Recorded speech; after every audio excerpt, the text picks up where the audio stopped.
हाँ तो बच्चों, पिछले लेक्चर में हम लोगों ने पढ़ा था रोटेशनल मोशन के बारे में। तो हमारे लास्ट 15 लेक्चर जो थे वो रोटेशनल मैकेनिक्स पे थे। तो इसमें मैंने आपको डिफरेंट डिफरेंट कॉन्सेप्ट सिखाए। तो मुझे लगता है कि मैंने काफ़ी सिखा दिए हैं। तो अब हम आगे बढ़ेंगे और नया चैप्टर शुरू करेंगे जिसका नाम है ग्रेविटेशन। ठीक है, तो देखिए ग्रेविटेशन।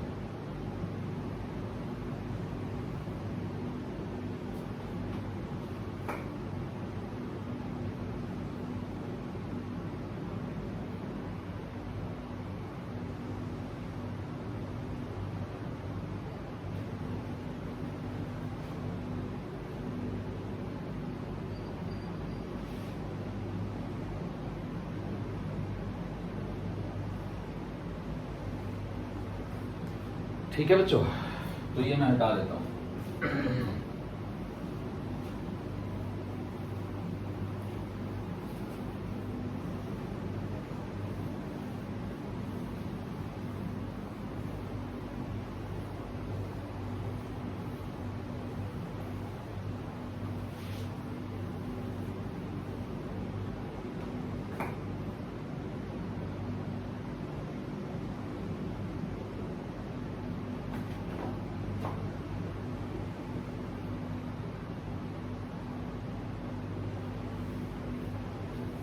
चलिए शुरू करते हैं।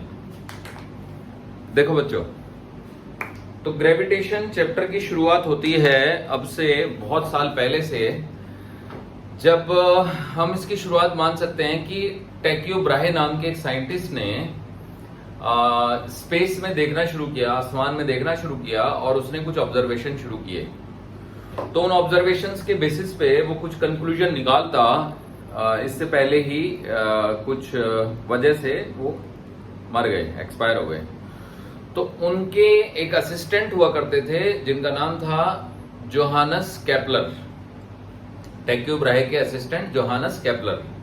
तो जोहानस केपलर ने टैक्यो ब्राहे का डेटा यूज किया और खुद भी ऑब्जर्वेशन करे और फिर उन्होंने 3 लॉज दिए। टैक्यो ब्राहे का नाम इसलिए आता है क्योंकि उनका डेटा यूज हुआ था, भले ही उन्होंने कोई लॉ नहीं दिए।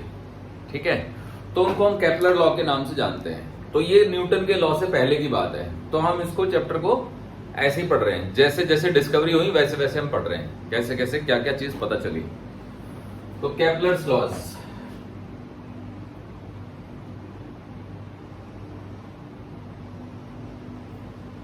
तो केपलर का पहला लॉ क्या है? First law. This law states that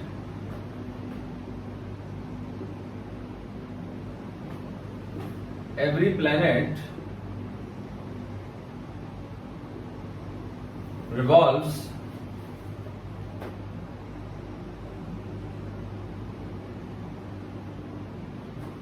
around the sun in elliptical orbit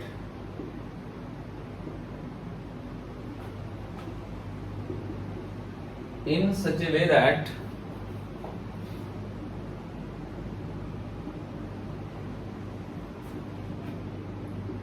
the sun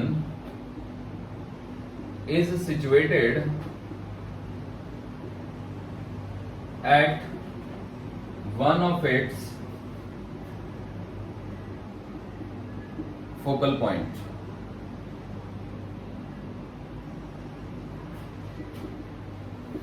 अब जो इलिप्स होता है ना, उसके 2 फोकल पॉइंट होते हैं। तो प्रत्येक प्लेनेट अर्थ सन के अराउंड इस तरह से घूमता है कि उसकी ऑर्बिट इलिप्टिकल होती है और सन उस इलिप्टिकल ऑर्बिट के फोकल पॉइंट यानी फोकस पे सिचुएटेड होता है, ऐसे। तो sun is situated here, this is sun, और ये प्लैनेट है। तो ये प्लैनेट की एक पोजीशन है, इसको हम पेरिजी बोलते हैं, पेरीहीलियन पोजीशन भी कह सकते हैं, इसको हम अपोजी बोलते हैं।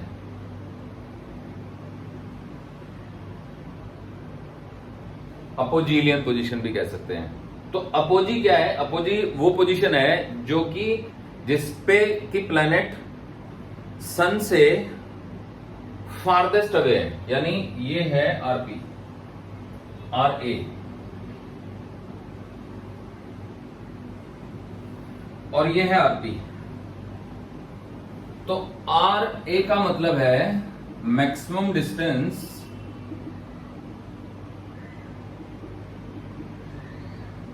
ऑफ प्लैनेट फ्रॉम सन, और आरपी का मतलब है मिनिमम डिस्टेंस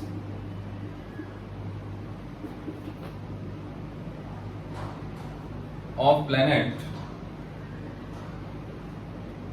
फ्रॉम सन। तो अगर प्लैनेट कहीं पे भी है, मान लो प्लैनेट यहां पे है और ऐसे मूव हो रहा है, तो उसकी ये डिस्टेंस जो आर होगी वो हर हाल में आरपी से तो बड़ी होगी और आर ए से छोटी होगी।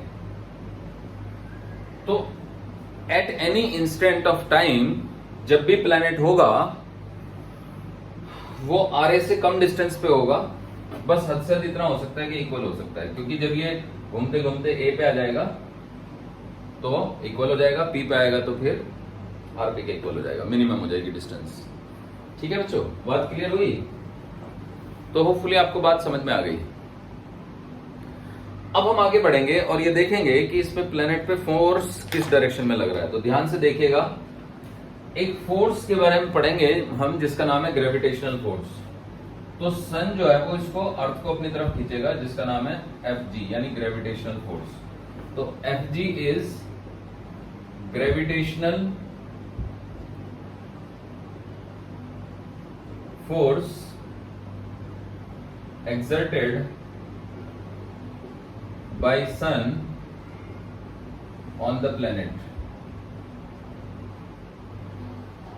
प्लेनेट पे सन ने जो ग्रेविटेशनल फोर्स लगाया है ये वो है। ठीक है, तो बच्चों अब ये जो ग्रेविटेशनल फोर्स सन ने लगाया है ये तो सन ही की तरफ है, तो इसका टॉर्क अबाउट सन कितना आएगा? तो देखिए, टॉर्क अबाउट सन आएगा 0।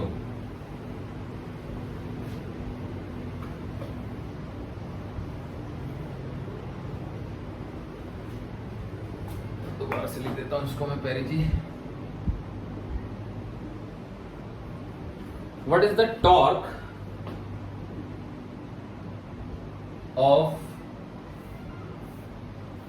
Of gravitational force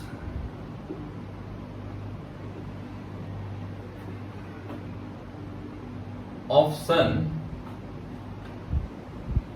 on the planet about the sun। Sun के ही about the sun, and this is 0।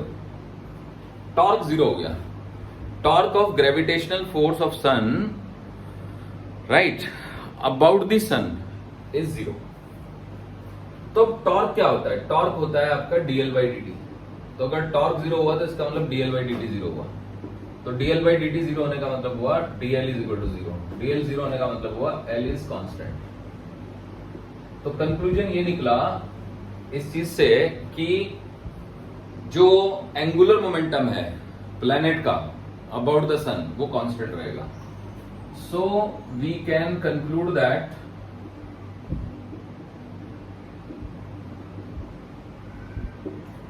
the angular momentum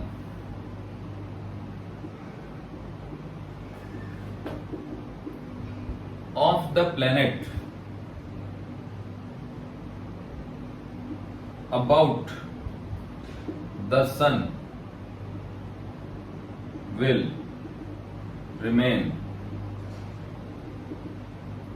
constant। यानी कि हम ये कह सकते हैं कि अगर यहां पे प्लैनेट की वेलोसिटी va है और यहां पे प्लैनेट की वेलोसिटी vp है, तो पॉइंट ए पे जो एंगुलर मोमेंटम हुआ la जो कि हो जाएगा m इंटू में va इंटू में ra, और p पे जो एंगुलर मोमेंटम हो जाएगा वो हो जाएगा m इंटू में vp इंटू में rp। ये दोनों बराबर होंगे।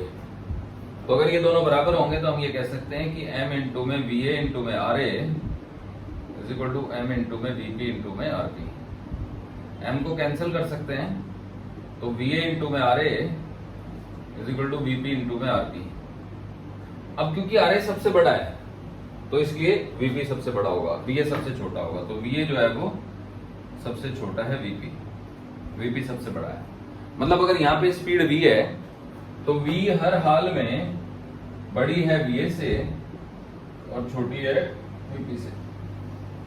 तो देखा जाए तो जब प्लेनेट पेरिजी पे होता है तो उसकी स्पीड मैक्सिमम होती है। सो this is the maximum speed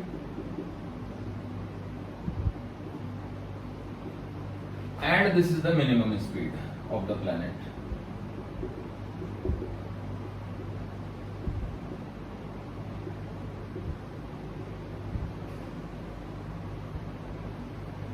planet की ये मिनिमम स्पीड है।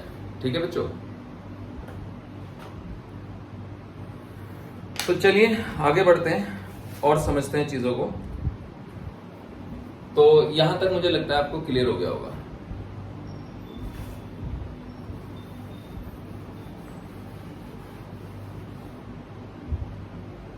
तो इसको मैं मिटा रहा हूं।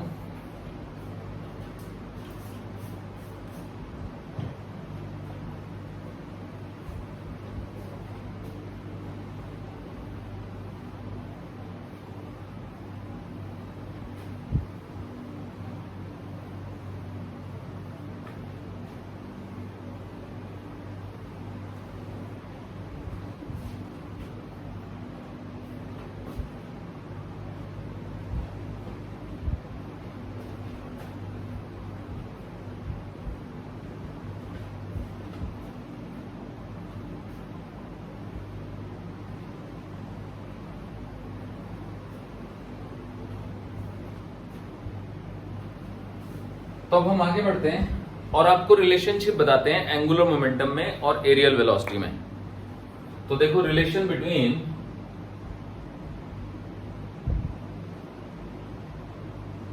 एंगुलर मोमेंटम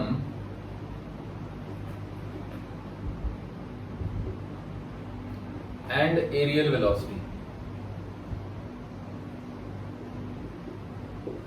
अब ये एरियल वेलोसिटी क्या होती है इसको मैं समझाता हूं। ठीक है, देखिए जैसे सपोज करें कि ये एक वेक्टर है और ये वेक्टर रोटेट हो रहा है। ठीक है, ऐसे तो यहां पे ये वेक्टर है ना इतना घूम जाता है और यहां पे ये वेक्टर जो है वो बड़ा हो गया और बड़ा होने के बाद ये थोड़ा कम घुमा। तो मान लो ये डेल्टा T1 T2 टाइम है और ये एरिया डेल्टा A2 है और ये डेल्टा T1 टाइम है और ये एरिया डेल्टा A1 है। समझ रहे हैं बच्चों? तो एरियल वेलोसिटी मतलब डेल्टा एरिया स्वीप किया वेक्टर ने डेल्टा T1 टाइम में, तो यहां पे जो एरियल वेलोसिटी होगी वो डेल्टा T1 हो गई। Delta A1 by delta T1 is the areal velocity at this location in the first quadrant. Okay, aerial velocity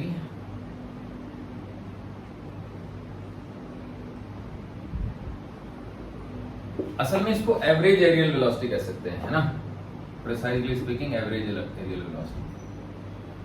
average इसलिए कि मान लो ये टाइम हो रहा है T1, है ना, T1 इक्वल्स टू T और ये टाइम हो रहा है T2, T2 equals to T plus delta T1, है ना, और ये टाइम हो रहा है T3 is equal to T0 plus T0 और यहाँ पे टाइम हो रहा है T4 is equal to T0 plus delta T2।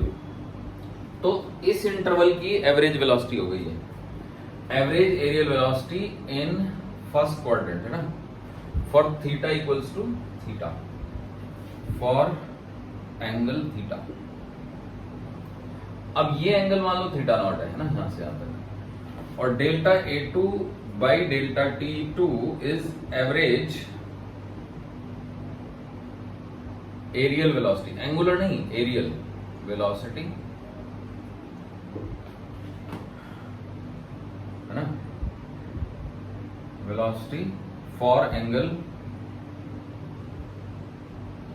Theta naught. अब इसी में अगर मैं लिमिट लगा दूं, मतलब मैं लिमिट लगा देता हूं, limit delta A1 by delta T1 limit delta T1 tending to 0, तो ये बन जाएगा dA/1 बाई dt1, है ना। तो ये एरियल वेलोसिटी बन गई उसकी, इंस्टेंटेनियस एरियल वेलोसिटी बन गई है।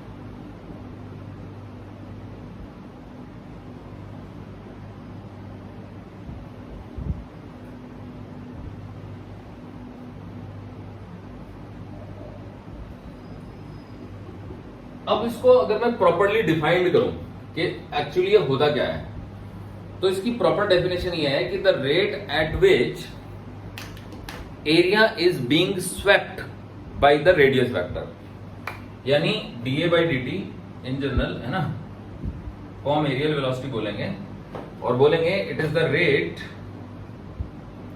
एट विच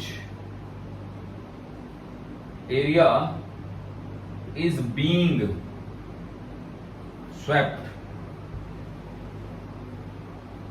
अब स्वेप्ट वर्ड बनाए स्वीपर से, स्वीप करना, झाड़ू लगाना, स्वैप कर दिया, समझे।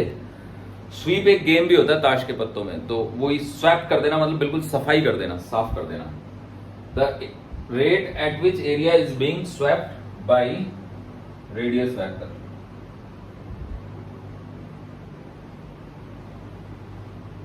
रेडियस वेक्टर ने जो जिस रेट से एरिया स्वैप किया, ठीक है। तो आई थिंक अब हम आगे बढ़ेंगे और इस चीज पे आएंगे, relation between angular momentum and areal velocity पे। तो देखिए ये वाला हिस्सा मिटा देता हूं मैं।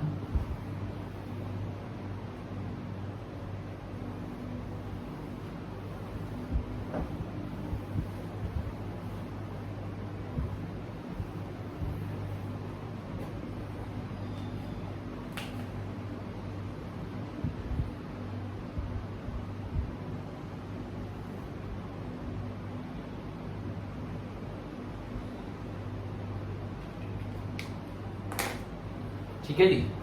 तो मान लो ये O पॉइंट है, ये A पॉइंट है ना, और ये B है। तो पार्टिकल जो है वो पहले A पे था, तो जब वो A पे था तो उसका पोजीशन वेक्टर था, मान लीजिए R, ओके, ये R था, दिस वाज R वेक्टर। अब वो यहां गया तो पोजीशन वेक्टर हो गया R plus delta R, okay.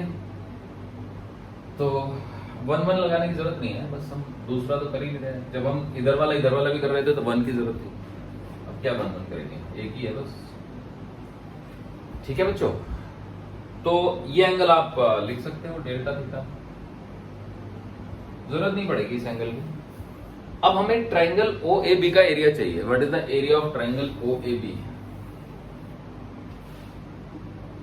Area of triangle OAB, तो OAB ट्राइंगल का एरिया। अब ध्यान से देखो, जैसे ये हमारे पास एक वेक्टर है A और ये एक वेक्टर है B, तो अगर हम AB का पैरेललोग्राम बनाएं और इस पैरेललोग्राम का एरिया लें, तो area of this parallelogram is A cross B।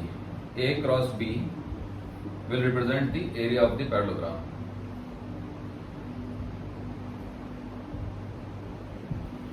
अब मान लो हम इसको आधा कर देते हैं पैरेललोग्राम को, तो आधा करेंगे तो ये आधा हिस्सा हटा देते हैं, है ना, ये आधा हिस्सा हटा दिया।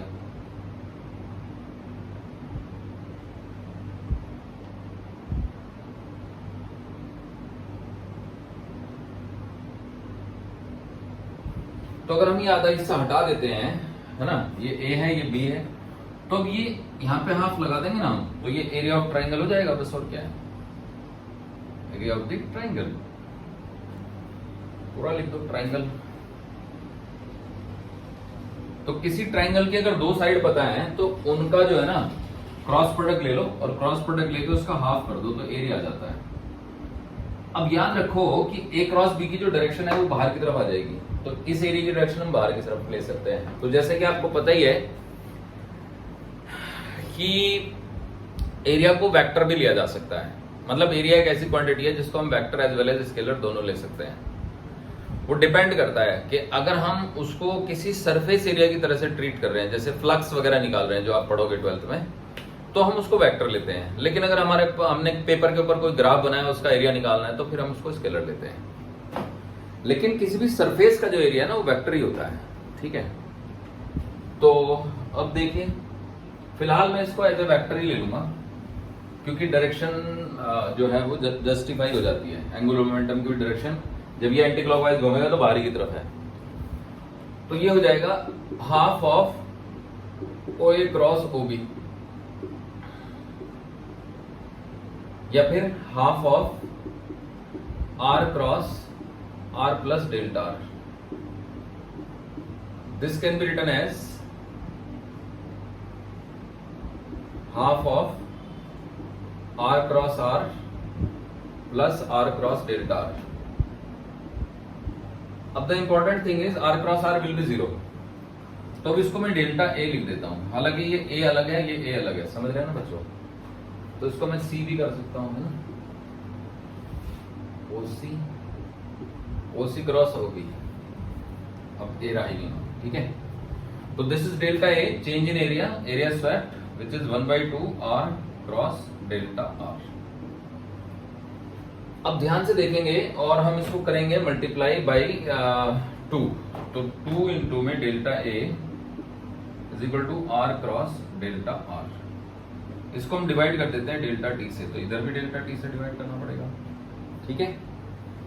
अब दोनों तरफ हम m से भी मल्टीप्लाई कर देते हैं, तो 2 into M delta A by delta T, है ना, is equal to R cross m into में delta R by delta T.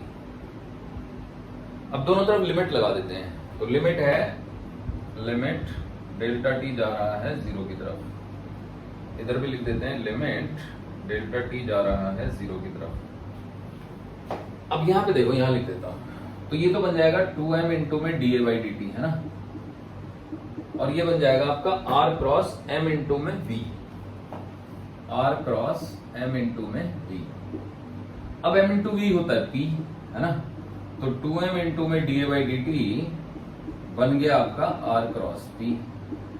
r cross p क्या होता है? r क्रॉस p यानी पोजीशन वेक्टर इंटू में लीनियर मोमेंटम, तो वो होता है एंगुलर मोमेंटम, क्योंकि ये लीनियर मोमेंटम का मूवमेंट है, उसको हम एंगुलर मोमेंटम कहते हैं। So this comes out to be 2m into में D A by D T and that comes out to be l।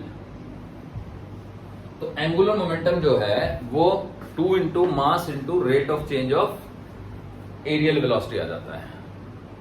Rate of change of नहीं, sorry, only areal velocity, rate of change of area, that becomes areal velocity. Okay बच्चों, तो I think यहां तक okay हो गया। अब आगे बढ़ते हैं। देखिए, अब हम आते हैं केपलर के सेकंड लॉ पे।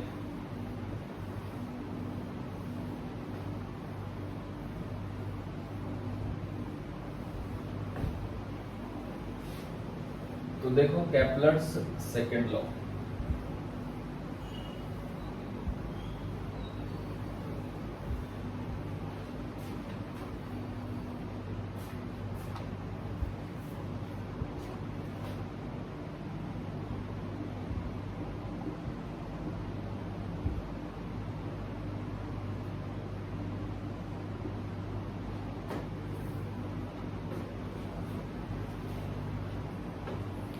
क्या होता है केपलर का second law?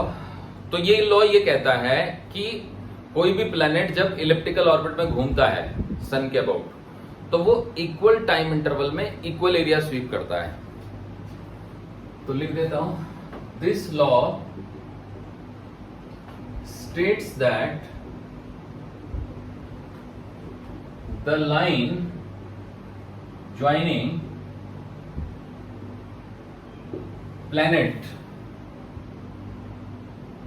to sun sweeps equal area in equal time intervals.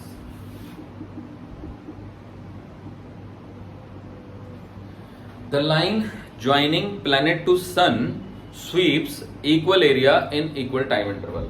तो देखो,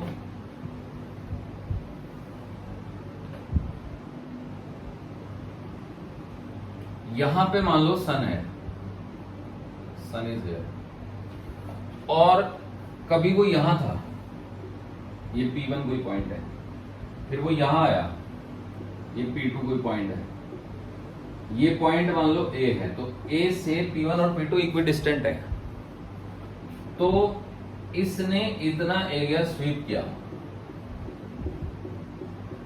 this much is the area swept.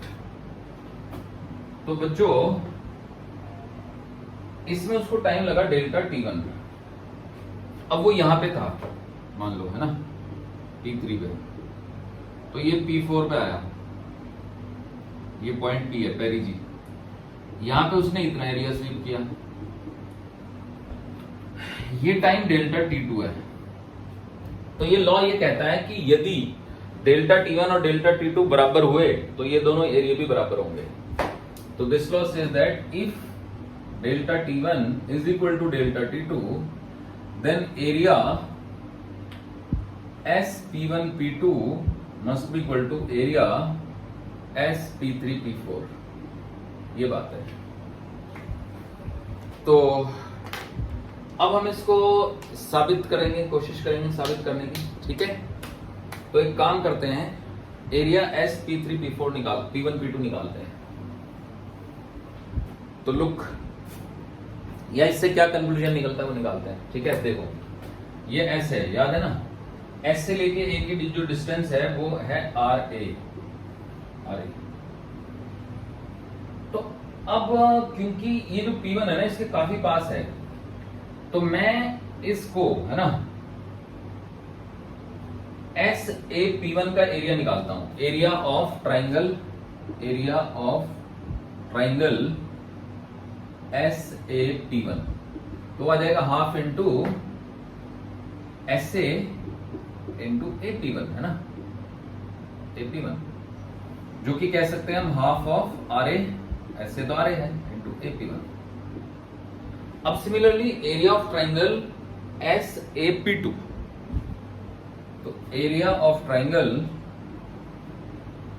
SAP2 and that will be half of SA into AP2, ये बन जाएगा आपका half of RA into AP2। अब इन दोनों के area को जोड़ देंगे तो एरिया ऑफ SP1P2 आ जाएगा। तो एरिया ऑफ SP1P2, तो that is half of RA, common ले लेते हैं, तो this is AP1 plus AP2, या फिर AP1 को हम P1A लिख सकते हैं क्योंकि लंबाई ही तो है, तो P1A लिख दो। तो P1A में AP2 जोड़ेंगे, P1A में AP2 जोड़ेंगे तो P1P2 आ जाएगा। So this comes out to be half of RP into P1P2। सही है बच्चों। अब देखिए half of RP into P1P2, तो ये एरिया है यानी कि डेल्टा A1, है ना। अब डेल्टा A1 को मैं डिवाइड कर देता हूं डेल्टा T से, तो this is divided by delta T1, है ना, तो ये भी डिवाइडेड बाय डेल्टा T1, समझे कुछ। तो अगर मैं इसमें लिमिट लगा दूं, limit delta T tending to 0, तो delta A1 by delta T1 limit delta T1 tending to 0, तो ये क्या बनेगा, तो ये बनेगा बच्चों half of RP into limit delta T tending to 0।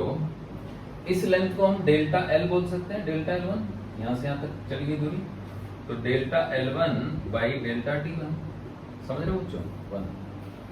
तो एक तरीके से dA बाई dt बन गया ये, और ये RP इंटू में VA बन गया, मतलब यहां की वेलोसिटी, क्योंकि लेंथ अपॉन में टाइम और उसका डेरिवेटिव, छोटी सी लेंथ अपॉन में छोटा सा टाइम, है ना, time rate of change of distance हो गया ना एक तरीके से। तो हमने एक कंक्लूजन निकाला कि dA1 by dt1 is equal to, है ना, या फिर dA1 बाई dt ही कर दो, 1 तो क्या करना है, इधर का एरिया का रेट, तो ये हो गया 1/2 इंटू में RP इंटू में RP थोड़े ना था, दिस इज RA था बच्चों, क्योंकि A है ना ये, तो RA इंटू में VA।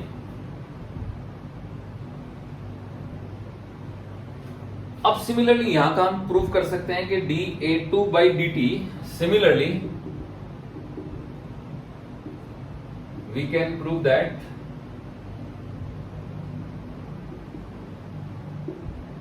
dA2/dt is equal to 1/2 into में RP into में VP, यानी यहां पे जो rate of change of area होगा, अब ये तो यही कह रहा है ना कि rate of change of area दोनों बराबर हैं, तो इसका मतलब ये हुआ कि 1/2 इंटू में RP इंटू में VP is equal to 1/2 into में RA इंटू में VA। अब 1/2 हटा के m से मल्टीप्लाई कर देते हैं, तो m इंटू में VP इंटू में RP is equal to m into में VA इंटू में RA। तो देखो ये वही नहीं चीज आ गई, ये LA is equal to LP आ गया ना। तो दोबारा से साबित कर दिया मैंने कि जो लॉ ऑफ ये जो एरिया है ना, rate at which area is being swept, वो बस एंगुलर मोमेंटम कंजर्वेशन ही है। सो इट मींस जो हमने कंक्लूजन निकाला है वो मैं लिख देता हूं यहां पे। So we conclude that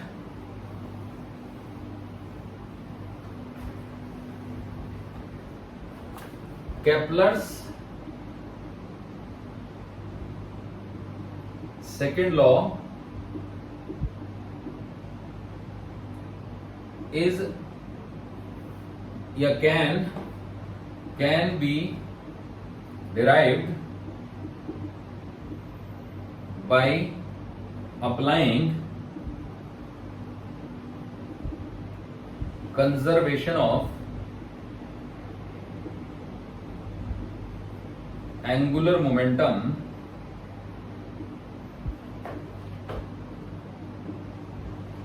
of the planet about the sun। सन का जो एंगुलर मोमेंटम है उसका अगर हम कंजर्वेशन अप्लाई कर लें तो फिर हमें केपलर का सेकंड लॉ मिल जाता है। ठीक है बच्चों, केपलर का सेकंड लॉ ड्राइव हो जाता है। तो मैंने 2 बार बता दिया आपको, ठीक है ना। dA/dt की वैल्यू ये प्रूव कर दी, उधर ये प्रूव कर दी, और दोनों को इक्वेट करते ही हमारा ये आ गया। और इसके अलावा ये भी मैंने साबित किया था कि 2m इंटू में dA/dt जो होता है वो L के बराबर होता है। और मैंने आपको बताया कि जो टाउ होता है वो dL/dt होता है। और मैंने आपको बताया कि जो भी प्लेनेट पे फोर्स लगेंगे वो सारे के सारे फोर्सेस सन की ही तरफ लगेंगे। तो जब वो फोर्सेस सन की ही तरफ लगेंगे तो ऑब्वियसली उनका जो क्या कहते हैं टॉर्क है वो 0 होगा। और अगर उनका टॉर्क 0 होगा तो निश्चित रूप से फिर आपका एंगुलर मोमेंटम कांस्टेंट होगा। और एंगुलर मोमेंटम 2 इंटू मास इंटू में एरियल वेलोसिटी होता है, तो इसका मतलब एरियल वेलोसिटी कांस्टेंट होगी। तो आप ये भी कह सकते हो शॉर्ट फॉर्म में, इन अदर वर्ड्स आप ऐसे कह सकते हो कि areal velocity of planet about the sun remains constant, Kepler second law. तो this law states that can be states है ना, can be written as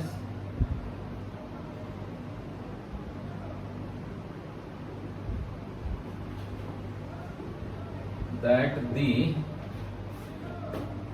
aerial velocity of the planet about the sun will remain constant, ऐसे हम कह सकते हैं। ठीक है, अब देखिए इससे कुछ और कंक्लूजन निकालने की कोशिश करता हूं मैं, ठीक है ना। तो देखो जरा समझो बात को।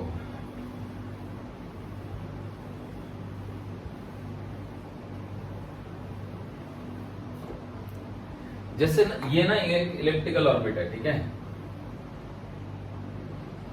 तो इलिप्स में ना इस तरह से होता है, ये मान लो रीजन है 0,0, तो इस पॉइंट को हम बोलते हैं a,0 और ये हो जाता है -a,0।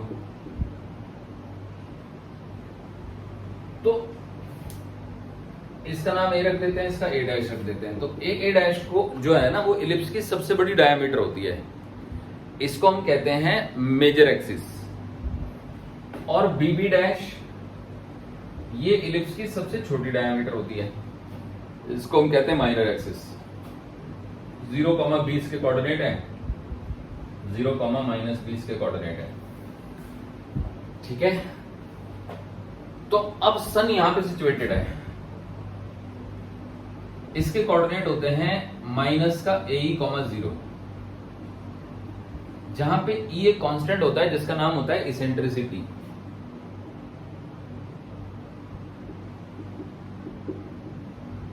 ये हमेशा 1 से छोटा होता है। अगर E हो जाए 1 तो ये पैराबोला होता है, अगर E हो जाए 0 तो ये सर्कल होता है, और अगर E हो जाए ग्रेटर देन 1 तो ये एलिप्स हाइपरबोला होता है। तो अब देखिए, तो बात ऐसी है कि मान लीजिए कि हमको ये चाहिए 2m into delta A upon delta T चाहिए, है ना। तो क्या हम उसको ऐसे नहीं लिख सकते कि ये L हो जाएगा, angular momentum. Now let me take delta T as total time period, मतलब पूरा एरिया। जैसे यहां से चली लाइन, मतलब यहां से चला ये, है ना, यहां से लाइन यहां आई, यहां आई, यहां आई, फिर लास्ट में आई, तो पूरा एरिया स्वीप हो गया ना एक पूरा। तो पूरा एरिया तो हम जानते हैं क्या होता है, पाई AB होता है, divided by time period is equal to L हो गया। समझे बच्चों? तो एंगुलर मोमेंटम का फार्मूला आ गया हमारा L इज इक्वल टू, ये टाइम पीरियड का फार्मूला आ गया, समझ लो। Time period is equal to आ गया 2πm AB divided by angular momentum L, ये हो गया। अब L के फार्मूले में M तो आएगा ही आएगा, तो देखा जाए तो L से कट जाएगा ये। L की जगह आप क्या क्या लिख सकते हैं, तो देखिए मैं बता देता हूं आपको। मान लो ये वेलोसिटी है VA, है ना, ये डिस्टेंस है आपकी A यहां से यहां तक, और ये है A, डिस्टेंस के नाम पे तो ये A ही है ना। तो जो LA है उसको आप लिख सकते हो M इंटू में VA इंटू में A प्लस AE, है ना।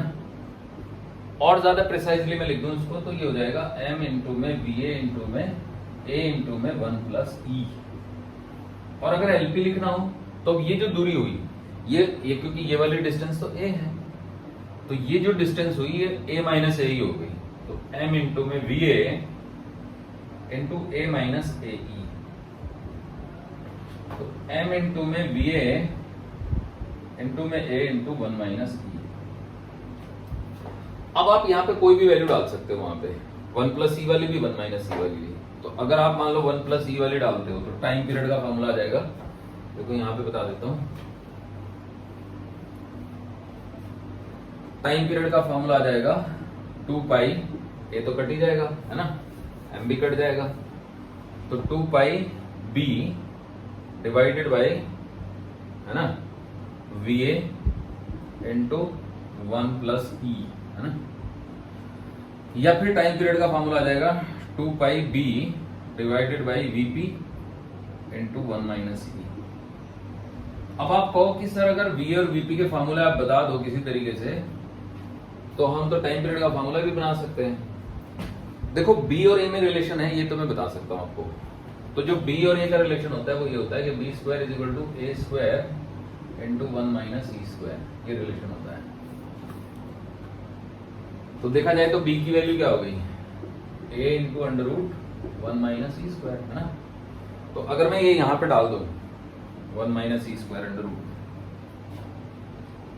तो देखो टाइम पीरियड का क्या फॉर्मूला बना, 2 पाई रूट अंडर B की जगह पे डाल दो आप A into root under 1 minus E square, है ना, divided by VA into root under 1 plus E का होल स्क्वायर, ऐसे तो कर सकते हैं। तो अगर इस पूरे को रूट में ले जाएं तो ये 1 प्लस E और 1 माइनस E हो जाएगा, समझ रहे हैं ना बच्चों। भाई ये रूट हटा दें, है ना, सबको ही रूट में ले लें, तो यहां पे 1 प्लस E 1 माइनस E लगा देंगे, तो एक तरीके से टाइम पीरियड का फॉर्मूला आ जाएगा 2 पाई A इंटू में root 1 minus E by 1 plus E into VA, ठीक है। VA में 1 प्लस E है, हाँ ठीक है। या फिर अगर मैं ये डालूंगा तो, क्योंकि VA बड़ा है ना तो फिर ऊपर माइनस आएगा, या फिर ये बन जाएगा बच्चों, ध्यान से देखो, T is equal to 2 pi root under, है ना, जगह नहीं है नीचे, यहां लिख देते हैं। देखो T is equal to 2 pi by V A into, है ना, under the root 1 minus E square divided by VP, VP था ना यहाँ पे, VP into 1 plus 1 minus E. तो अब अगर 1 माइनस ई को अंदर ले जाऊंगा तो स्क्वायर बन के जाएगा, तो यहां से टाइम पीरियड का फॉर्मूला बनेगा 2 pi A by V P root under 1 plus E by 1 minus E. तो आप देखो तो ये कुछ ऐसे नहीं हो गया जैसे 2 pi R by V, 2 pi R by V, समझे कुछ? तो ये काफी हद तक मैच सा हो गया। अब वी और वीपी के फॉर्मूले हम डिराइव तो कर सकते हैं, पर उसमें ना चक्कर ये है कि एनर्जी यूज करनी पड़ती है। एनर्जी तो अभी पढ़ाई नहीं मैंने आपको, तो फिर आप परेशान हो जाओगे कि ये कैसे आ गया।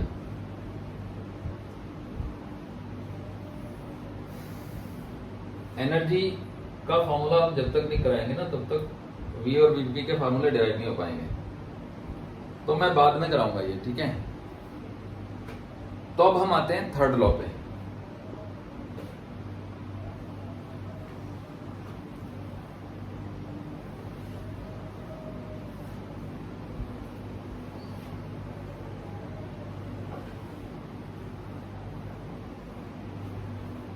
देखो बच्चों, केपलर्स थर्ड लॉ।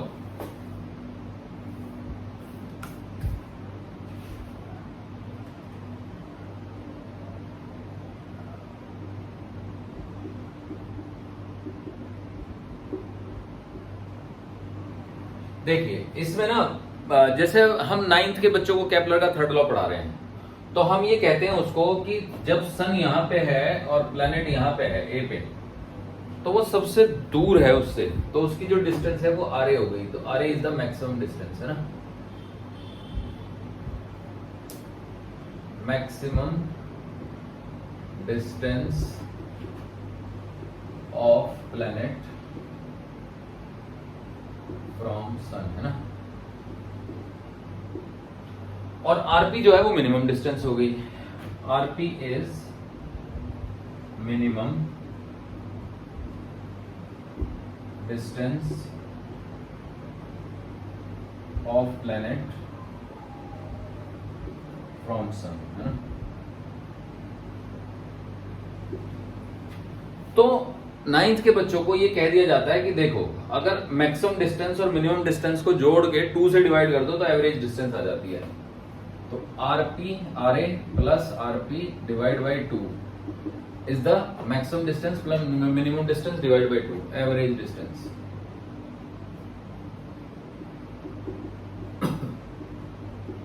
तो हम किसी भी कोई भी चीज वेरिएबल डिस्टेंस पे है तो हम उसकी मैक्सिमम डिस्टेंस नाप रहे हैं, मिनिमम डिस्टेंस नाप रहे हैं और दोनों का जोड़ के बाई 2 कर रहे हैं, तो एवरेज डिस्टेंस आ जा रही है। तो अब देखो एवरेज डिस्टेंस एक बार आ गई, तो आर की क्या वैल्यू थी अभी सिखाई मैंने तो वो थी a इंटू 1 प्लस ई, और आरपी की वैल्यू है ना, आरपी की वैल्यू सिखाई a इंटू 1 माइनस ई, है ना। दोनों वैल्यू यहां पुट करते हैं, तो a into 1 plus E plus a into 1 minus E divide by 2 करते हैं, तो बच्चों ये a ही आ जाता है। तो a का नाम होता है सेमी मेजर एक्सिस।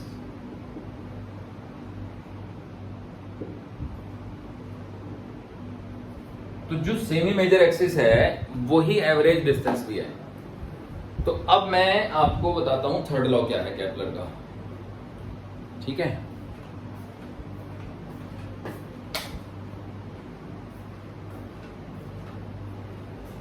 तो देखिए बच्चों Kepler's third law,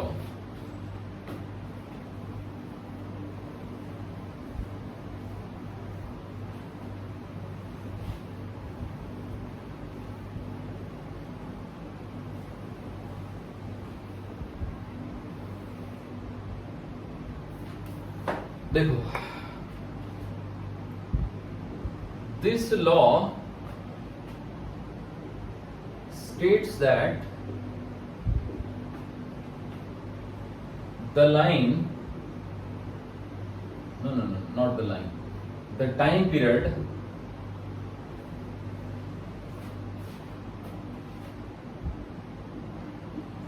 of a planet about sun, the square of time period, the square of time period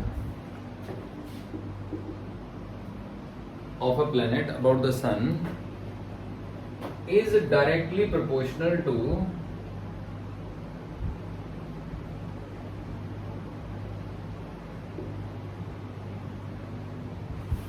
the cube of cube, square है ना, इधर स्क्वायर है इधर क्यूब है, cube of is directly proportional to the cube of semi major axis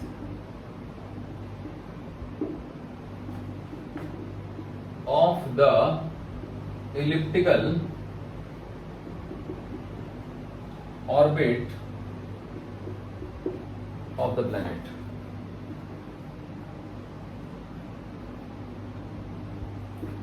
planet की elliptical orbit के cube के proportional होता है टाइम पीरियड, यानी टाइम पीरियड का square, T square is proportional to a cube, ये होता है।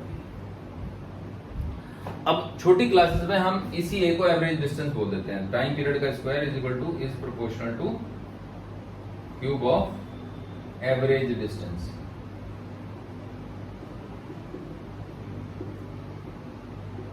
ऑफ प्लैनेट फ्रॉम सन, है ना, ऐसे बोल देते हैं। थोड़ा और अच्छे से लिख देता हूं, टी स्क्वायर टाइम पीरियड का स्क्वायर है ना, टाइम पीरियड का square is proportional to average distance of planet from sun का क्यूब, ऐसे हो गया जी। अब इसके ऊपर बेस्ड क्वेश्चंस तो कर ही लिए जाएंगे, तो देखिए मैं बताता हूं इसके ऊपर बेस्ड क्वेश्चंस कैसे होंगे। तो एक टर्म होती है 1 एस्ट्रोनॉमिकल यूनिट,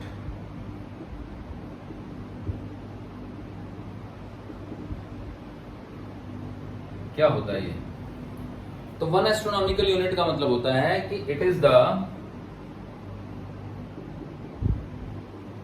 एवरेज डिस्टेंस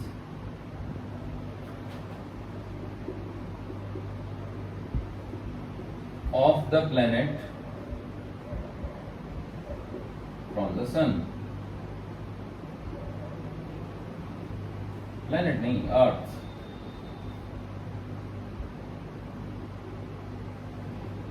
अर्थ भी एक प्लैनेट है, पर अर्थ की सन से जो एवरेज डिस्टेंस है ना, उसको 1 एस्ट्रोनॉमिकल यूनिट कहा जाता है। ठीक है बच्चों, तो वैल्यू कितनी होती है इसकी? इसकी वैल्यू होती है 1.496 इंटू 10⁻11 मीटर। अब बात ऐसी है कि अर्थ की ऑर्बिट तो इलिप्टिकल है, लेकिन वो ऐसी इलिप्टिकल नहीं है कि जो हाईली इलिप्टिकल हो। हाईली इलिप्टिकल ऑर्बिट होती है हमारे हेलीकॉमेट की, जो कि दिखाई ही नहीं देता, वो दिखाई ही तब देता है जब वो अर्थ के पास होता है। तो अगर हम किसी ऑर्बिट को ये एस्ट्रोनॉमिक एवरेज डिस्टेंस है, तो ये एक तरीके से सेमी मेजर एक्सिस ही हुई ऑलमोस्ट। समझ रहे हैं बच्चों? क्योंकि एवरेज डिस्टेंस और सेमी मेजर एक्सिस एक जैसी चीज हो गई। ठीक है, तो अब मान लो कि क्वेश्चन ये आता है कि भाई एक प्लेनेट है जिसकी जो डिस्टेंस है वो 8 एस्ट्रोनॉमिकल यूनिट है, तो बताओ उसका टाइम पीरियड कितना होगा? तो बस एक हाइपोथेटिकल क्वेश्चन बना रहा हूं मैं। Question, if distance of a planet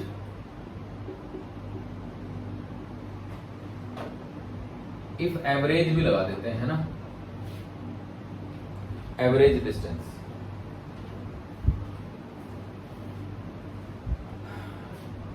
If average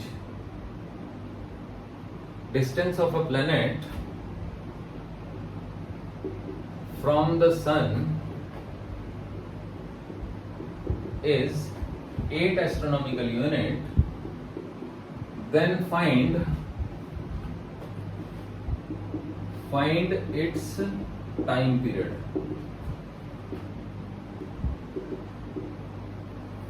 अगर एवरेज डिस्टेंस 8 एस्ट्रोनॉमिकल यूनिट है तो उसका टाइम पीरियड कितना होगा? तो देखिए करते हैं सॉल्यूशन। तो जैसे कि T square is proportional to a cube था, तो टी प्लेनेट का स्क्वायर अपॉन में टी अर्थ का square is equal to R planet का क्यूब अपॉन में आर अर्थ का क्यूब, है ना? समझ रहे हो? रेशियो ले लेंगे। अब टी अर्थ तो 1 ईयर है, तो T planet divided by T earth is equal to R planet by R earth की पावर 3/2। अब ये 1 ईयर है, तो T planet is equal to R planet by R earth की पावर 3/2 इंटू 1 ईयर। अब 1 ईयर से मल्टीप्लाई 1 से multiply करना तो बेमतलब ही होता है ना, अगर इधर आप ले जा रहे हो तो बस ईयर हो जाएगा ये। तो T planet is equal to R planet divided by R earth की पावर 3/2 ईयर, ये फॉर्मूला बन गया। और अगर हमें आर प्लेनेट जो है ना वो एस्ट्रोनॉमिकल यूनिट में दिया हो, तो आर अर्थ तो एक एस्ट्रोनॉमिकल यूनिट हो गई, है ना? तो हम ये कह सकते हैं कि T planet is equal to R planet divided by 1 astronomical unit का की पावर 3/2 इन ईयर्स, है ना? यानी if RP is given in AU, तो फिर ये 1 एयू लिखने की जरूरत ही नहीं है। तो T planet is equal to R planet की power 3/2 year. If R planet is measured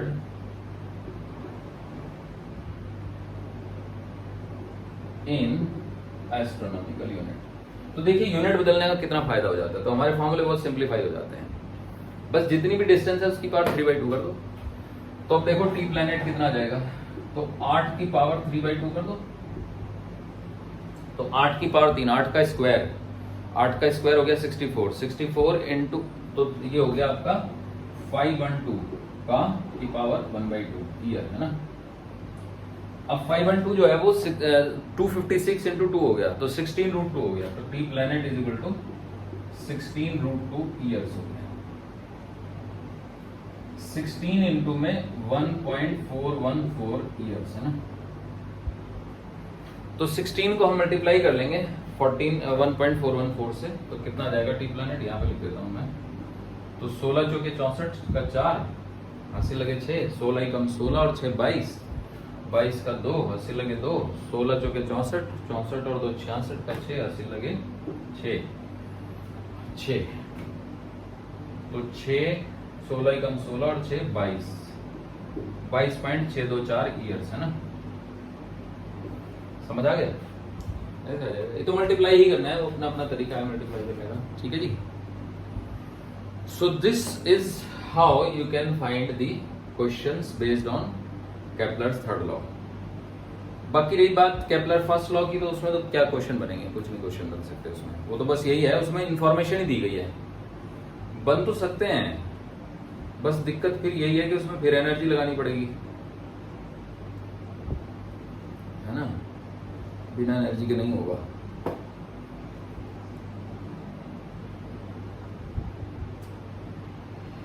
energy ही लगानी पड़ेगी उसमें।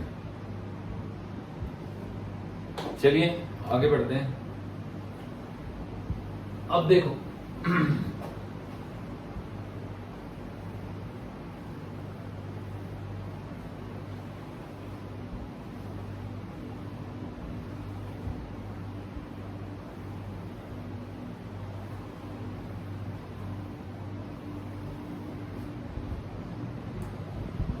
एक क्वेश्चन है, assuming that a planet, planet के अर्थ ही समझ लो, that the earth is revolving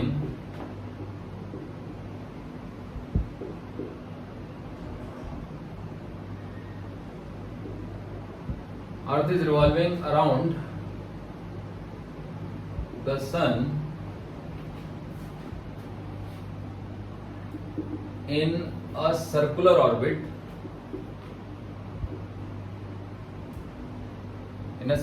assuming that, ये assume करना है, circular orbit of radius r, prove that the force exerted by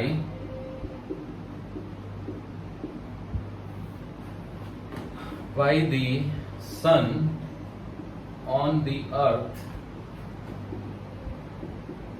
is proportional to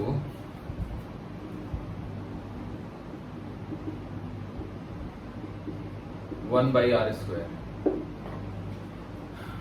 assume करो कि अर्थ जो है वो सन के अराउंड एक सर्कुलर ऑर्बिट में घूम रही है जिसकी रेडियस आर है। साबित करो, है ना, कि ये प्रोपोर्शनल होगा वन अपॉन आर स्क्वायर के यूजिंग केपलर्स थर्ड लॉ।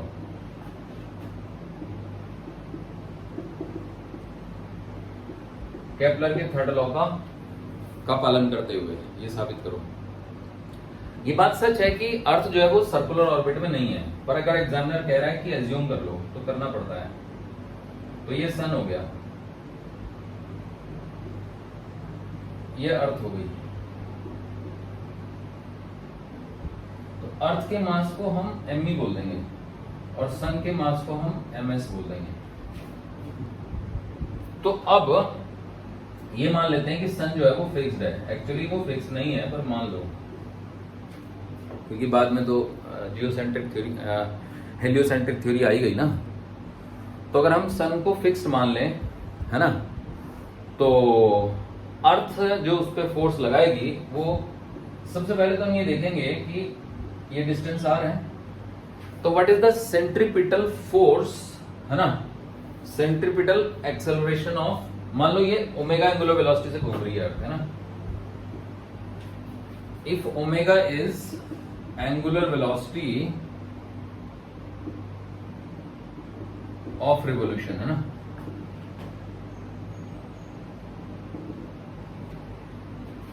तो सेंट्रीपिटल एक्सेलरेशन कितना होगा अर्थ का? सेंट्रीपिटल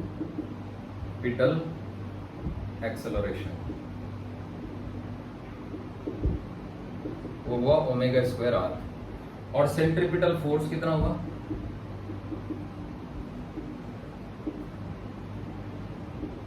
वो हुआ M E into omega square into R. समझ रहे हो बच्चों? तो ये सेंट्रीपिटल फोर्स वो है जो चाहिए। अब ये किसने प्रोवाइड किया है? This force must be provided by the gravitational force of sun. तो ग्रेविटेशनल फोर्स ऑफ सन कितना हुआ? Gravitational force exerted by